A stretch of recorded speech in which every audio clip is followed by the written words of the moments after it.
Hello. Ah, that's a great start. Um, I'm here tonight, this morning, whatever the fuck you want to call it, depending on how you look at it. I haven't gone to bed yet, so it's tonight as far as I'm concerned. Oh, but I will be going soon. Oh, shit. What am I here to talk about? Well, I was going to do a review of a TV show that I had just binge watched that apparently came out last year, and I somehow missed it. Called Giri Haji, which is Japanese for duty shame. But then as I was going through for pictures of all the characters, I realized there are way too many fucking characters and I don't want to do this. So I just said, fuck it. I don't have to do this, so I'm not going to. All I'll say about the show is it's a good show and you should watch it. It's a crime drama produced by the BBC and Netflix. It's on Netflix. It's about a Japanese cop in Japan who's looking for his criminal brother who he thought was dead and has turned out has committed a crime that is going to start a massive gang war in Japan. And insanity ensues from there. And it's a really good show. I actually enjoyed it. But then I also found out that they're not doing a second season, which is all the more reason why I'm just like, fuck it. It's like, who gives a shit? But if you're looking for an interesting show to watch, I would recommend it. But that's not what we're here to talk about tonight, this morning, whatever you want to call it. I'm here to talk about the recent release on Disney Plus, Star Wars Visions. This one is way easier to do because it requires less effort. I'm a lazy person at heart. Star Wars Visions is with all the recent slate of Star Wars stuff they're producing for TV, that Disney is producing for TV. Someone had the interesting idea to go to a bunch of different anime studios. Anime being Japanese animation studios. Because the Japanese are very good at animation and have their own, a lot of the studios have their own unique animation style, some that looks more familiar than others. And they went to a bunch of Japanese studios and they basically said, hey, we want you all to make Star Wars shorts. I call them shorts because every episode is somewhere around 17 minutes long. I think the longest episode is just a little over 17 minutes. They're not very long episodes, so they're basically like short little episodes, or basically what a regular cartoon show episode would be minus the commercials. So, but they were all really interesting. Like I said, they all had their own unique animation styles, so some stood out more than others.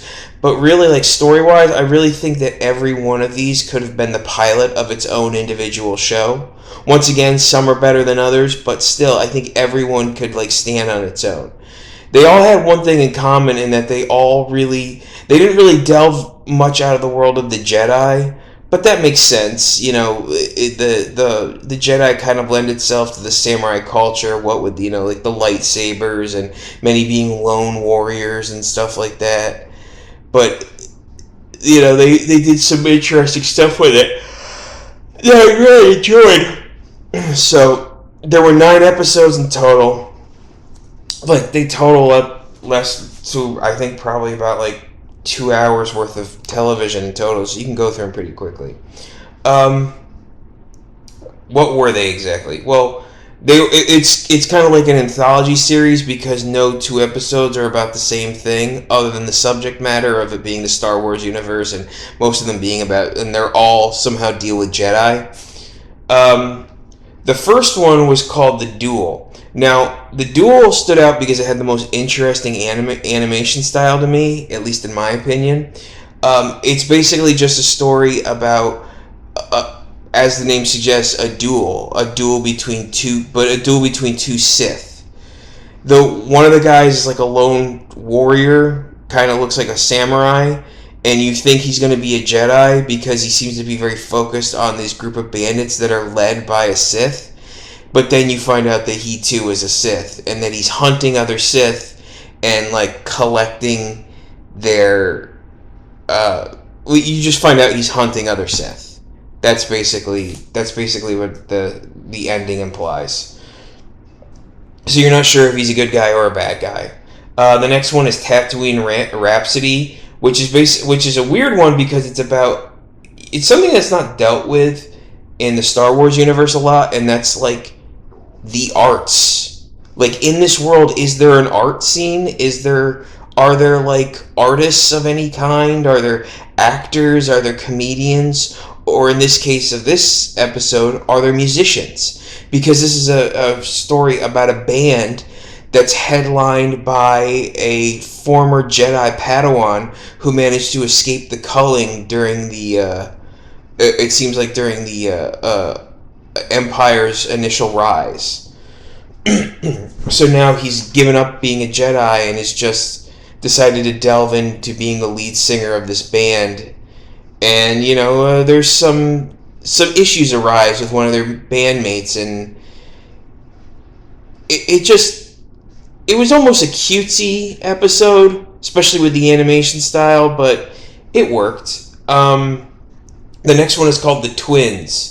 This also had an interesting animation style, but it was a very interesting episode because it's about these two twin Sith who were basically an experiment created by the Empire, and they seem to be very conjoined in every way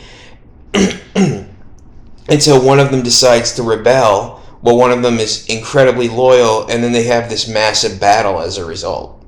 So it's kind of like these two twins who have always been together and always been on the same side now have to fight each other, and the explosive outcome of that. Episode 4 is The Village Bride. This is an interesting one because the Village Bride is on this planet has this small village. It's a planet that was deeply harmed during the Clone Wars and just barely managed to survive. And then after the Clone Wars ended, they basically came under the thumb of this group of bandits that got their hands on some separatist droids.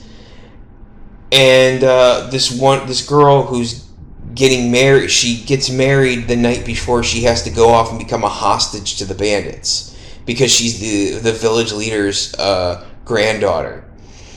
And it's all basically, she's like the sort of pivot of the episode, but the focus is this woman who's come to a planet at the request of this friend of hers, and you see that he's just drawn her there because he wants her to she's a Jedi in hiding. She's hiding from the Empire, and he wants her to come out of hiding to help these people, and by the end she does. This was number 5 was probably the best episode. This was the one that could most be a series, and that's The Ninth Jedi. It's basically the story about a guy who's trying, I think it's definitely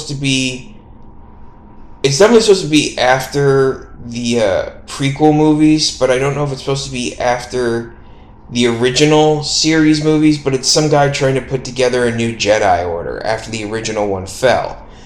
And he's had some, I want to say blacksmith or engineer or something, build 9 Jedi lightsabers. Or maybe it was just 8 Jedi lightsabers. And he reaches out to a group of Jedi and has them meet him at this secret place. And they all meet, and you see that they were all discussing that maybe it was a trap, and you realize that it is a trap because almost all of these so-called Jedi are actually Sith and hiding.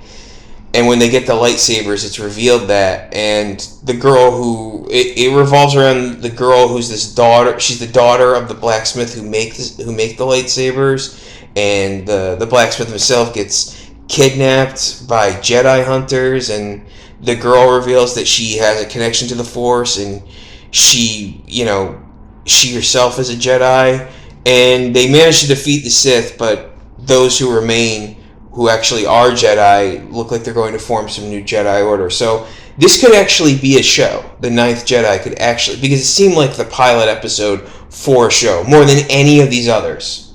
The next one is TOB1, which is, I think, what was the name of that old Japanese card? Was it Astro Boy? Ultra Boy? I think it was Astro Boy. About the boy robot. It seemed like, I don't know if it was the same animation studio or just an animation studio that was trying to copy that style, because it very much looked like that. And even the theme of the episode was like that, because it was about a robot boy who was built by a scientist who you later find out actually is a Jedi, and which is ironic because the robot boy dreams of becoming a Jedi, and his Jedi creator gives him a lightsaber to put together, and a Sith Lord shows up and kills his Jedi creator, and then tries to come for the robot boy too, but the robot boy fights him off and manages to beat him. So his dream of becoming a Jedi actually becomes true. Number 7 is The Elder. This is a pretty simple story. It's about a Jedi Master and his Padawan trying to find a rogue Sith, and they find him on this planet, and he's just this old warrior who's just looking for challenges and killing any opponent he can, and he almost kills the Padawan, and he fights the Jedi Master and loses. Lop and Ocho is a story about basically a very dysfunctional family, about a father, a daughter, and his adopted daughter, and as they grow older, the father and daughter disagree very much on what they should do, especially in relation to the Empire, because the Empire basically is occupying their planet, and the father is very much against it, but the daughter is very much joined in, and they both feel like this is the best way to handle things for the future of their family. And you have the adopted daughter, Lop, just caught in the fucking middle trying to figure out what to do, and it turns out she's a Jedi as well. And then the last episode was akkakiri, which I think was made by the same people who did that show Lupin, if you've ever seen that.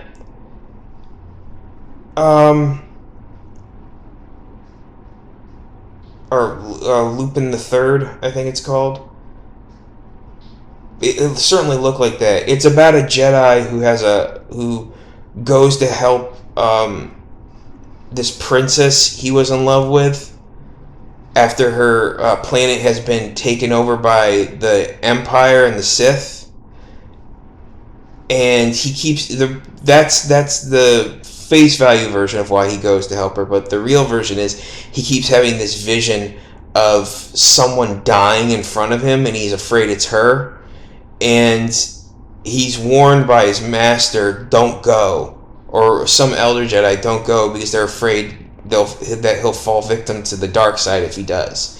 And him going to avert this fate ends up becoming a self-fulfilling prophecy, because he fights the Sith, and the Sith makes it so that he accidentally kills the woman he loves, and then to get her back, the Sith helps him resurrect her using their dark power, but then in exchange he has to become an apprentice to the Sith. So he basically damns himself in trying to help the woman he loves. But he almost damned her too, so. They all had their unique animation styles. Some were better than others. All the stories were pretty decent. I like the creativity of them, and I think some would work better as shows than others, but they all seem like they could be pilot episodes of their own individual TV shows. Of ones that could just become straight up shows, I think.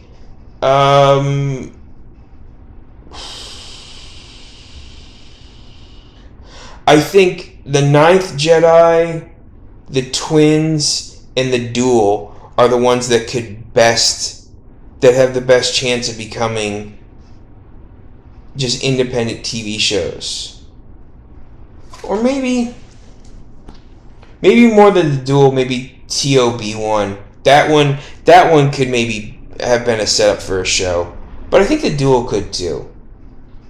It's probably the Ninth Jedi and the Twins, because they both seemed like they were setting up a story that wasn't completely brought to any sort of real conclusion.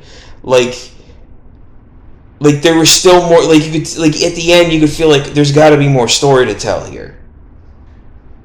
Those two had that more than any other.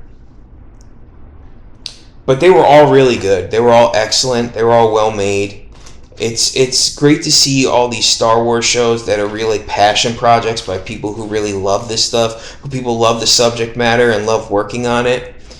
So yeah, it's great to see that, and it's great to see more of that in this case.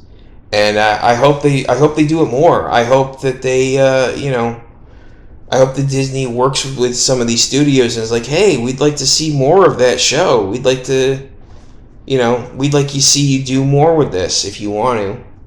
And I hope they do. So yeah, Star Wars Visions. I give this 2 thumbs up. I loved it a lot. It's very quick and easy to get through. All the stories are really excellent. It's just fun, simple watches, each and every one of them. None is more than, they're all under 20 minutes. It's great. It's a really simple thing to binge watch. Okay.